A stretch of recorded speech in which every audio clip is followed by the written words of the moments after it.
क्या कभी मन हुआ कि सब दुनियादारी छोड़कर पूरी तरह से संन्यास ले लूं? देखिए, मुझे लगता है मैंने नवंबर में गुरुजी को बोला था कि मुझे संन्यास लेना है। पूर्ण संन्यास? पूर्ण संन्यास। अच्छा, आपने बोल दिया है। जी, तो गुरुजी ने सबके सामने मुझे पहले तो ये बोला कि अभी मैं जोर का थप्पड़ लगाऊंगा तुमको, अभी अगले 10 साल कोई संन्यास नहीं लेना है, सही समय आएगा मैं बताऊंगा कब संन्यास लेना है, तब तक अपने काम पे फोकस करो। फिर कहते हैं वैसे एक बात कहूँ मजाक में, मैंने कहा जी, कि लगे अगर तुम सन्यासी बनोगी ना तो विश्व की सबसे सुंदर सन्यासी बनोगी। तो तब तो मैंने उनकी बात मजाक में ली, लेकिन पता नहीं होता है कब किसके मुख पे सरस्वती का महाकुंभ था। लेकिन ये मेरा तीसरा कुंभ था। अच्छा, उससे पहले मैंने 2 सिंहस्थ कुंभ उज्जैन में अटेंड किए हुए, जिनका मैं हिस्सा बनने का मुझे सौभाग्य प्राप्त हुआ। 2014 में जब मैं गई थी तो तब तो मैं छोटी थी, लेकिन तब मुझे याद है कि मैं अखाड़े के बाहर खड़े होकर दादी का हाथ पकड़ के ऐसे सारे महामंडलेश्वरों को, सन्यासियों को बड़े बड़े रथ हाथी पे बैठे हुए मैं देखती थी। और कभी कोई धक्का दे देता था कि हटो यहाँ से, यहाँ पे साधु संत आएंगे। तो मुझे लगता था कि संत कितने अच्छे होते हैं ना, लेकिन इन लोगों को ऐसे धक्का नहीं मारना चाहिए। तो वो सारा, और कब एक छोटी सी बच्ची वो सब देखते हुए बड़ी हुई, और कब महाकुंभ ने इतना कुछ दे दिया।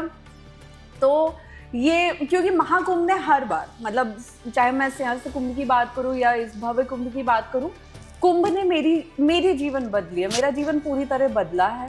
पहला कुंभ जो मैंने अटेंड किया था, वहाँ से हम एक पंडित जी ने पापा को सलाह दी थी गांव में कि तुम जाके अपने परिवार के साथ महाकुंभ में स्नान करो, वहाँ से तुम्हारी सारी परेशानियां दूर होंगी। अच्छा। पापा हम लोगों को जैसे तैसे करके सिंहस्थ कुंभ में लाए उज्जैन में। वो पहले वाला? हाँ, सबसे पहले वाला। 2004 की बात है आई गेस। ओके। वहाँ पे हम महाकुंभ में स्नान किया, हम 10 दिन वहाँ रहे भी, और उसके बाद वापस हम कभी गांव में जाके नहीं रहे। उसके बाद हम डायरेक्ट भोपाल में ही सेटल हो गए।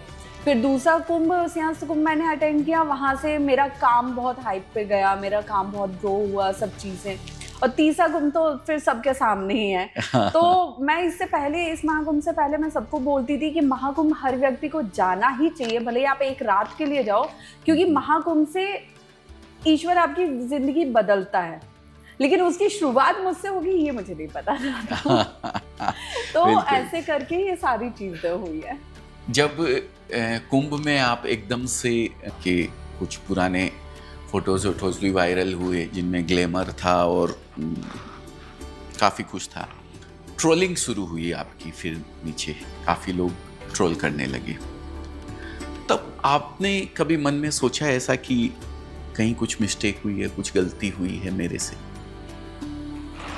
मेरी गलती एक थी, है, और शायद हमेशा रहेगी, आगे भी ये गलती मुझसे होगी, क्योंकि मेरे पापा ने, मैं अपने खानदान में 3 पीढ़ियों के बाद बेटी हुई हूँ।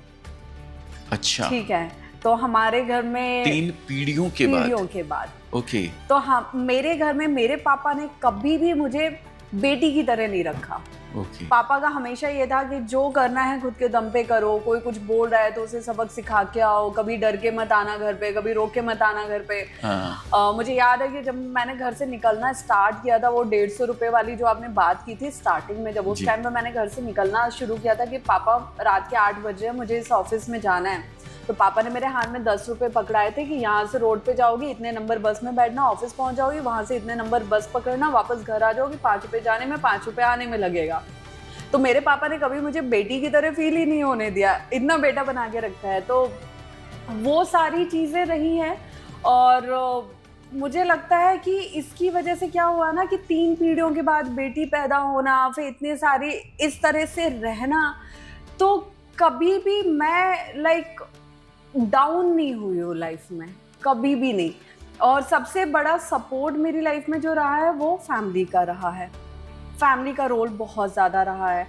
तो ये सारी चीज़ें हैं। जब